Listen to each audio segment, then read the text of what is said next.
Hello everyone. So suppose that you've got a small dust grain orbiting a star. Now obviously the star is going to heat up the dust grain until it eventually settles down at some equilibrium temperature. And the question I want to address in this video is how hot does that dust grain actually get? And by the way, I'm talking about dust grains because many, if not all, stars have dust grains orbiting them. But you could use the method in this video to come up with a simple initial estimate of the temperature of a bigger object like a planet as well. So the various parameters of the problem are illustrated in the diagram. We've got our star over here, which is a sphere of radius r, and it has a surface temperature of T0.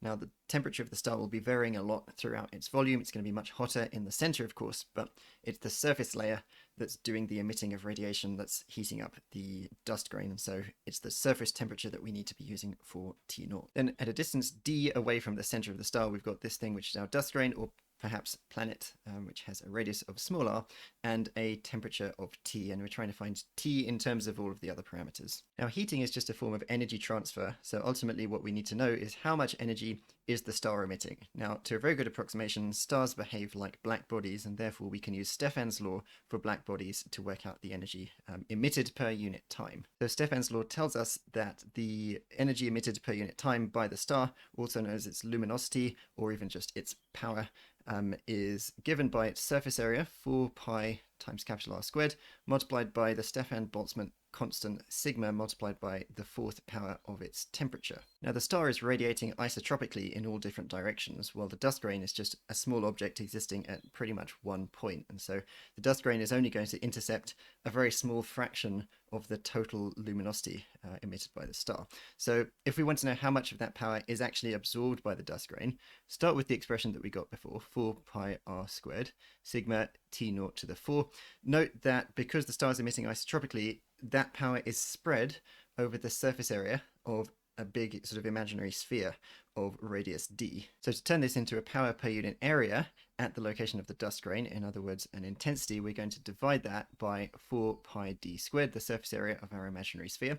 But then you are going to have to multiply it by pi times the radius of the dust grain squared, which is just the cross-sectional area of the dust grain, because that is the area over which the dust grain is intercepting the radiation and absorbing the radiation from the star. And then let's just simplify that to get pi capital R squared sigma T0 to the 4, and then I'm going to have a squared ratio of distances r squared over d squared. Now once the dust grain has reached its equilibrium temperature, there's no net energy transfer, otherwise it would be either heating up or cooling down.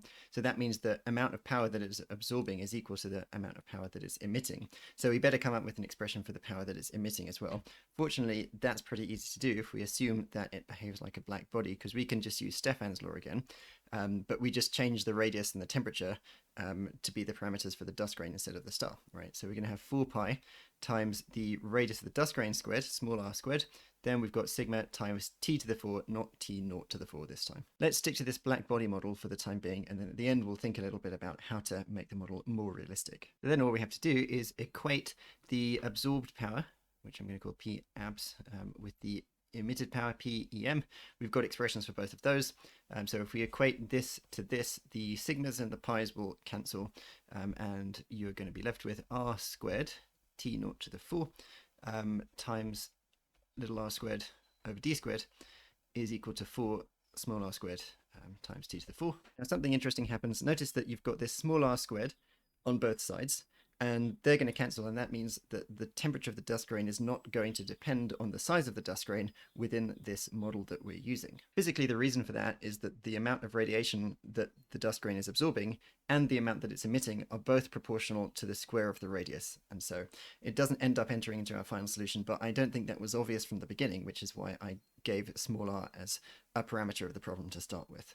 So you rearrange the equation to get t to the 4 on its own, you get that. Then I'm going to take the fourth root. Now, taking the fourth root is like taking the square root twice, and that allows us to write our answer in a kind of nice way.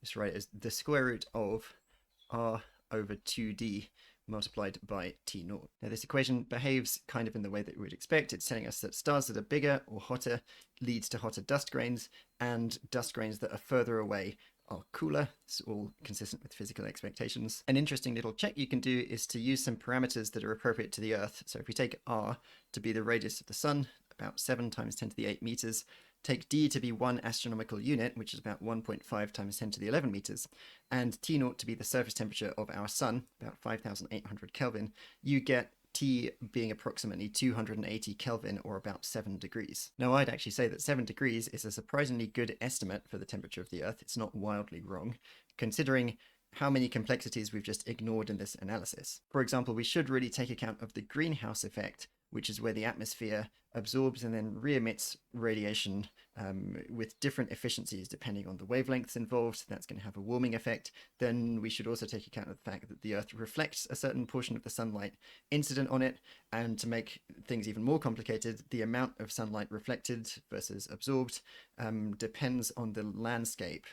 For example, a desert area and a snowy area and an ocean will all have different properties in terms of how they respond to incident sunlight.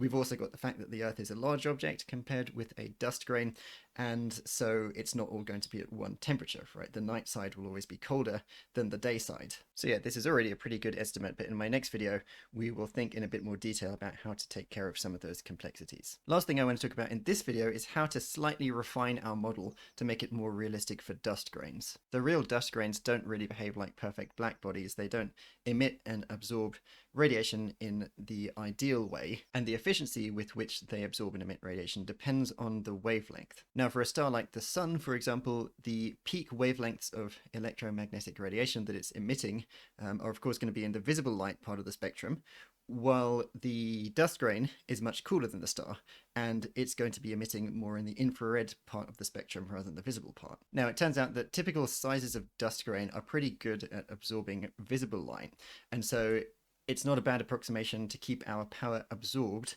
expression the same as we had before.